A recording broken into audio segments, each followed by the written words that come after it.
Welcome to Valley of the Suns Live. We're still in the midst of a GM search, so why not get the crew together and talk about it? I'm joined by Dave Dolberg. Michael Schwartz is making an appearance from his studies somehow. But let's just jump right into it, guys. I mean, one thing to look at in this GM search before we get into the names is it's taking a bit of time as other teams get going into the head coaching searches. The Suns are going to be behind in that regard, but when do you have a gut feeling of when this is going to happen, and do you think it's an issue? Schwartz, let's start with you. Yeah, well, I think last night was a big step toward getting that finality. Obviously, McDonough from Boston was eliminated last night, and for anyone that thinks a certain Los Angeles Clippers small forward is a candidate, they were eliminated last night as well, that being Grant Hill, of course. It's probably not too realistic, but I do expect Hill to find his way into the Suns front office one way or another at some point in the next few years. I think he'll be able to patch that up with Babby. So I think the Suns kind of needed to wait for some of these teams to get eliminated to really be able to talk to these guys. So I think it's just a natural part of the process. And honestly, from what I went through 3 years ago in 2010, when the Suns literally decided, we don't really need a general manager. It's just the biggest free agency year maybe ever in NBA history, and we have one of the top 5 guys. Compared to that, they're in great shape. They still have Babby directing the strategy of the offseason. You still have John Traylor in place to go over the draft. You obviously want that GM in place sooner rather than later, but I don't think it's something that you want to rush. This is something that you need to get right. Clearly they got it wrong last time, and getting someone in place who can be that talent genius and who can execute the plan that the Suns want, it's worth taking your time, especially at least through May, to me. What do you think, Dave? I agree with Michael. I think when you look at it, especially with the 3 candidates, 2 of them being eliminated in the first round, and then obviously Layton still with San Antonio. But when you look at it, you want to take your time with this process, and it's important to when you're going to probably have a top 5 pick when you have 10 picks over the next 3 years. You have a very interesting free agency in summer. Who are you going to trade? I know Michael talked about lobbying for Scola and Gortat to be traded in the offseason. And there's a lot of pieces, which what do you do with Shannon Brown, Wes Johnson? There's just a lot of moving pieces and a lot of big decisions to be made in the next year or 2 years. And so it looks like they have a timetable, at least for themselves, of when they're going to do the interviews. How long? Do they do second? Do they do third interviews? I don't think they're going to have it in place by the lottery. I think that's May 21st. But sometime between the lottery and the end of May, to me, would seem like the ideal timetable. You would like to have at least a guy in place who has about a month going into the draft, can go to the different summits, can go to Chicago. So I look for the end of May. You know, the Suns are a little bit behind, but they're not behind from where they were last time around, as Michael mentioned. So, yeah, they might be behind in terms of coaching search, but I think this is just one of those things you can't rush. And from what we know about the GM search, they have some good candidates. I mean, the structure, as I've written about a little bit, is kind of different than most NBA teams where there's kind of a two-headed monster. But still, I mean, you look at the 3 candidates that are supposedly the leaders, Ryan McDonough out of Boston, Scott Layden, San Antonio, and then Jeff Weltman from Milwaukee. I mean, those are 3 very different guys, but they seem like they're good names. Just to start off, I mean, it kind of, as I wrote about it, it kind of comes down to what Lon Babby and Robert Sarver are looking for. Do they want to get young? Do they want to go with a guy who has a lot of experience in Layden? Dave, you said for the show you're the Layden expert. Can you give us a rundown, basically, his strengths, his weaknesses? Do you think the New York tenure that he had, where they kind of fell apart, was really his fault? It's interesting when you look at Scott Layden. If you're going off the 3 of who's been bred in this industry of being an NBA, it's Scott Layden. I mean, his dad, Frank, has been with the Jazz in '78 in a GM president role, was a coach as well before Jerry Sloan. He himself, Scott Layden, was an assistant coach, was a scout, was director of player personnel. I mean, you're going to see a lot of the same attributes, the director of player personnel, the scouting element. All 3 of them have that. When you look at, though, you wrote about it in your article this week, largely considered to be the guy responsible for drafting Stockton and Malone. I mean, it's hard to get past that. But then when you look at what he was doing in New York. He trades Patrick Ewing. He's responsible for that. His drafts weren't as good. You look at it, he traded Nene Hilario away, that pick, and then the following year took Mike Sweetney out of Georgetown. So you look at it, you have Stockton and Malone on one hand, you have trading Nene, who's a capable center, and drafting Mike Sweetney, who was a bust. It's tough. I like you said, it comes down to what they want. Do they want a young guy who's kind of worked his way out with Danny Ainge? Do they want a guy in Weltman who's kind of had a combination of both? Or do you want the guy with the most experience? I typically here want to lean towards Layden, but that may not be what Lon Babby and company want to do. It also should be of note that as Arizona alum, for me and Schwartz, that he took Michael Wright, I believe. So that didn't pan out so well. But yeah, I mean, the Stockton Malone thing, especially when you consider, I mean, I don't know how the video rooms worked back then compared to now, but to have enough confidence to take a guy like John Stockton out of Gonzaga back then seems like a bigger deal than it is now to take some guy, you know, like a Lilliard out of Weber State, stuff like that. So that's, you know, really good. McDonough is really interesting just because he's so young, but, you know, it's kind of funny that he's tied to the Rondo thing so much, which was the Suns pick. Schwartz, out of these three guys, what do you have any if you're the Suns, would you have any preference? And obviously, don't forget there's some dark horse candidates. There's a certain TNT commentator who was my role model in my formative years, and there's also a former Los Angeles Clippers small forward who theoretically could get into the mix. I do think they're long shots. I don't think either of them is going to get the job, but if you want to splash, those would be the two guys. Obviously, talking about Charles Barkley and Grant Hill. You know what? I really do like McDonough. It's hard to say exactly. They do all bring different strengths, but I really like that new age Sam Presti, Daryl Morey kind of GM, and he seems to be cut from that same cloth. He also started in that video room and has kind of done everything with the Celtics. And the Celtics are such a well-run organization that have made so many great picks that just being around that kind of staff, I think, has certainly rubbed off on him. And, you know, Lon Babby talked about the summer of analytics, and he would certainly bring that forth. And you guys know that's an area I'm very much interested in. So to have a GM that brings that kind of experience, plus with such a great scouting acumen, we go back to the big, I believe, Flannery article on McDonough that seems to be the big public piece about him that's kind of gives everyone some information about him. He had Rondo #2 in that draft, and if you look back at that draft, I believe 2006, he probably was the second best prospect, yet he went all the way at 21, was it? Yeah. 21. Yeah, we all know who owned that pick. We don't need to bring that up in this. But so, you know, it's hard to say. One thing you notice is not a lot of big name established guys. Even the big names are big names for what they've done outside of the GM office. A guy like Charles Barkley who just says he wants to be a GM.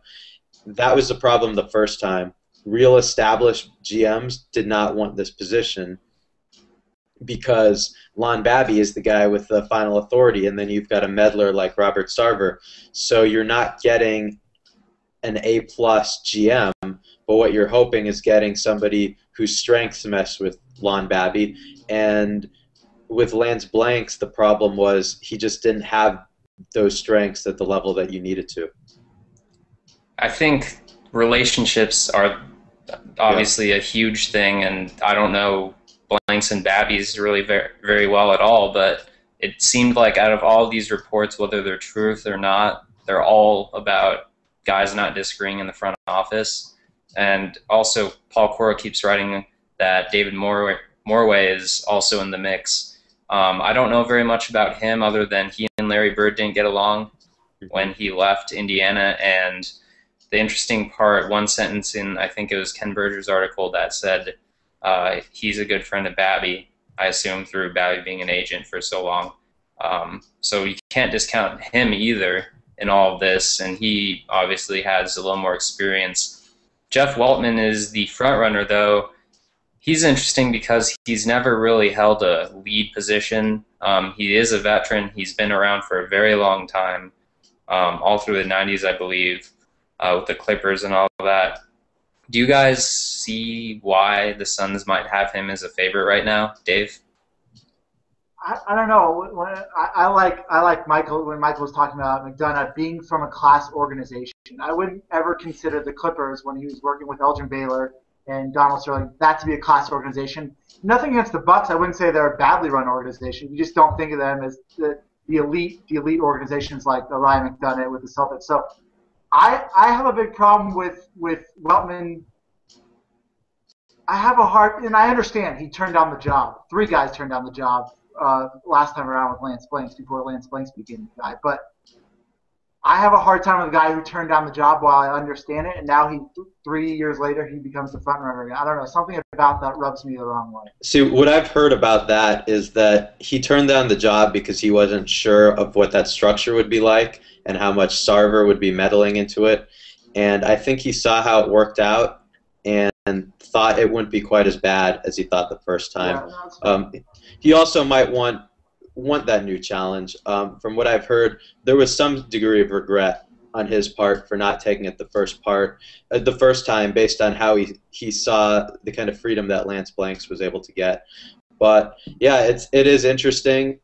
Clearly, this was a guy that the Suns liked the first time, and he's got a lot of experience, not in the kind of organizations you necessarily want it to be in, but he could be one of those guys that I think you're looking for a piece. You're looking for a role player. With some GMs, with a Jerry West when he was doing this, he's the whole package. But with the Suns, again, what they want out of this two-headed monster is for Babby to take 2 parts of the job description and this new hire to take 2 parts. So they need to find someone who fits that role perfectly. And like I've said, it just didn't work out the first time. I still believe in this structure. I think it's an interesting way to do it if you're not going to go ahead and get a top 5 GM, get 2 guys who can, have maybe more skills. What GM has better negotiating abilities and experience than Lon Babby? Not very many, although there's obviously a lot of areas, particularly in talent evaluation, that Lon is not strong in. So, I mean, this is going to be the test. It didn't work the first time. It didn't work these past few years. But I think the Suns just need to find the right person to do it. I mean, when you look at the Bucks, I think it's hard to judge Weltman, partially because he was with the Clippers and then the Bucks, and you don't know what decisions he was making. But I kind of liked some of the Bucks picks. I mean, it just doesn't make sense when a guy like Tobias Harris is taken, and I didn't think he was going to be good at all. I didn't see it. And then he goes to Orlando after he's traded and is pretty spectacular. He's putting up 30 and 20 one night. But then it's like, why did they trade him, So that'll be interesting. And his issue, obviously, like Dave said, is can he handle a bigger market? I know Phoenix might not be the biggest of markets, but I think it's bigger than Milwaukee's, probably. Well, we're the 6th biggest city in the U.S., but I know, we're not in TV markets. Yeah. And when you look at the Clippers even being in the 2nd biggest market, the Clippers, when he was helping run the Clippers, you wouldn't consider that a big market job because no one paid attention to the Clippers. And right. So. We got to love what he did in the 2000 draft, right, guys? Yeah. I like that. They're entertaining. But anyway, Schwartz, you are writing something. Can you tell us a little bit about what's going to go down tomorrow without spilling all the beans, I guess? Yeah, I could spill some beans. It's always interesting to play the what-if game at this time of year for the Suns. It's about all you can do. You look at the Eastern Conference playoffs and you see Joakim Noah and Al Horford leading their teams in the playoffs. I guess Al Horford's done now, and Joakim Noah is probably going to be done tonight. But you get the drift there. The Suns would have had one of those 2 guys in all likelihood if the lottery bounces for Atlanta, if they'd been the 4th pick instead of the 3rd pick back in the 2007 draft. And another interesting one was the 2009 draft. Our former Valley of the Suns colleague Tyler Lockman was covering the draft, and he heard cheers, loud, boisterous cheers emanating from the front office after Johnny Flynn was picked with the number 6 pick. And that's because the Suns thought they were getting the 7th pick, and Steph Curry was on the board. And the Suns were very high on Steph Curry. Of course, as it turned out, so was Golden State. they didn't expect him to be there. Once he was there, the proposed deal was off, and the Suns kept Amari, who was going to go to Golden State in that trade for the number 7 pick, and the Suns no longer had a shot at Curry. Now, you can look at it, Steph Curry is probably the MVP of the playoffs thus far. He took a step forward, maybe 2 or 3 steps forward in that first-round series. For all we know, he's going to knock off San Antonio. He's one of the best young players in the league, and with the Suns training staff, maybe the ankle issues wouldn't be as big of a deal. But for the Suns to have Curry, and I know if they could have had him, they would have taken him 100 times out of 100, but that would have meant no 2010. And we talk about, what do you ultimately want? Well, most Suns fans ultimately want a championship. This team was 6 games away. This team was potentially a meta world peace put back away from having Game 6 on their home floor to go to the finals to play a very beatable Boston Celtics team that ended up being banged up by the end of that series. So it's not as easy to just whine and say, oh man, the Suns should have had Steph Curry. You got to say, would it be worth not having 2009-10? Would it be worth not seeing Amari blossom into an MVP candidate during the second half of the year, have that special season where the guys came together, where you vanquished the San Antonio Demons, swept them in the second round, and came so close to beating the Lakers? Would that be worth having a future with Steph Curry? What do you guys think? No.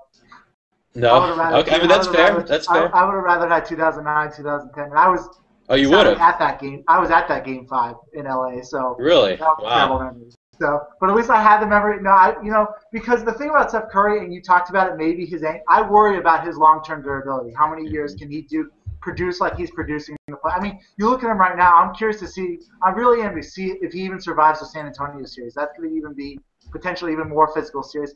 He's just getting beat up, and his ankles have consistently been a problem. Is this a guy that's going to play 55, 60 games a year? Is this a guy that can play 70, 75? I mean, I just worry about his long-term durability, and I don't think you can put a price on what that season was for the Suns and the way in which they did it. And you talk about beating the Spurs in the fashion they did. So no, I wouldn't give up 2009, 2010. I feel like the average person might, or maybe it's just you look make that a poll. Yeah, maybe we should. Maybe we'll make it a poll with that. I mean, you look at what Steph Curry is, and he's such a Phoenix Suns player. If you think of a guy who would just fit perfectly into the style this team's always played, he's one of the top guys in the league, and it would be so incredible. You look at, man, Goran Dragic is their best player. Well, that sucks. You're not going to go too far with Goran Dragic as your best player, as we learned this year. So, it's tough when you just feel the pain of this season so fresh. But I just agree, covering that season, being there up close and personal, you just. I don't know if I would trade that season for pretty much anyone in the NBA. Yeah, it's hard. I mean, I think the issue with Steph is he won't develop for a few years. You don't know what pieces they put around him. Mm-hmm. I mean, the Suns would give up so many things with, like, how is he going to fit with Nash? How does that all happen? Obviously, he would grow behind him maybe. Well, defensively, we know how that would go. Man, yeah. You just couldn't play them together. Yeah. I mean, it's interesting to talk about, but I think NBA teams always look to the next year, Not to say they don't look ahead, but if your next year's team is for sure going to have one of the best pick-and-roll games, why not go with it, roll with it? I mean, they had such a good team. I would argue that 2010 playoff run, that team was the best built overall in the Nash era. Yeah. As far as making a run. I don't know. Because they played a little defense. They did, yeah. And they had a great bench. First time we had a great bench. Robin Lopez was underrated, I thought. Amari was still very good. So yeah, that's hard to throw away, I think. And then again, the Steph Curry ankle things, I don't know how long he's going to last. Not that, I mean, he's twisting his ankles on cuts without contact. Yeah. And he is getting beat up. I'm not sure how good Golden State is going to be in the next round, but of course we didn't know at the time that the Suns had a conference finalist in them, because the year before they missed the playoffs with Shaq. Their only offseason move, more or less, was getting rid of Shaq and signing Channing Frye. I can't remember who they. I don't believe they had a draft pick that year. I believe that was the last one that went to Oklahoma City, Yeah. or it might have been. They had some seconds, Earl Clark right? was drafted in 2009. Actually, no. So I think Earl Clark was a rookie that year. Oh, was he? Yeah. Okay. Yeah, but he didn't do anything, as it turned out, that year. Well, for a couple of years. So, I mean, at the time, the Suns didn't know they were going to be that close to a championship. They were already thinking about maybe having to rebuild. And I guess the bigger question, especially where we are today, to me, the Suns always made win-now moves up until Nash left, up until the day Nash left, more or less. Even when you look at the draft picks, trying to draft a guy, you couldn't draft Fareed over Markieff Morris because Morris was going to be better in a Nash system as far as being a spacer. So the Suns 100% went for the present, thought about the present. They flirted with a future move that ultimately didn't work out, but they never made moves for the future. Even in 2010, when they should have said, okay, Amari's gone, it's time to blow this thing up. They tried to hang on to Nash as long as possible, and what do you get? You get what just happened. You get rock bottom. But it's hard to weigh the two. The team, I think Tampa Bay does in Major League Baseball, the Rays do this as well as anyone, weighing the present versus the long term and keeping guys who could help them in the minors so that their clock doesn't start, and trading away Shields, just before free agency to get another young guy to help replace his overall value. And it's just so hard to determine when do you pull the plug in this operation. If you pull it before 2009-10, we agree here that's too soon. The year after, and now pulling it when they did 3 years later, that was obviously kind of too late, at least as far as we're concerned now. So it's just interesting to think about when you need to do that, or you could just say, hey, let's let it ride. Do what they did. We're going to ride Steve Nash as long as we can, and we're not going to worry about the next era until the next era happens. I think if Suns fans want to get mad about something, just watch Boston for the next few years and see, not even the next few years, this offseason, and then the resulting next few years, and see how well they do and how quickly they rebuild, because they're stuck in the exact same situation with Pierce and Garnett.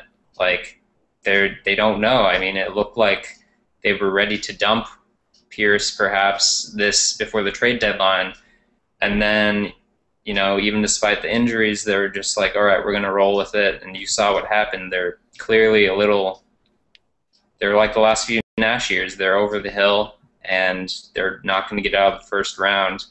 So that'll be interesting because their front office is well respected. All that and how they handle it will be really interesting to see and just to compare, I think. But I think that you have Rondo and you have Avery Bradley, and you have a couple nice pieces with like a big baby.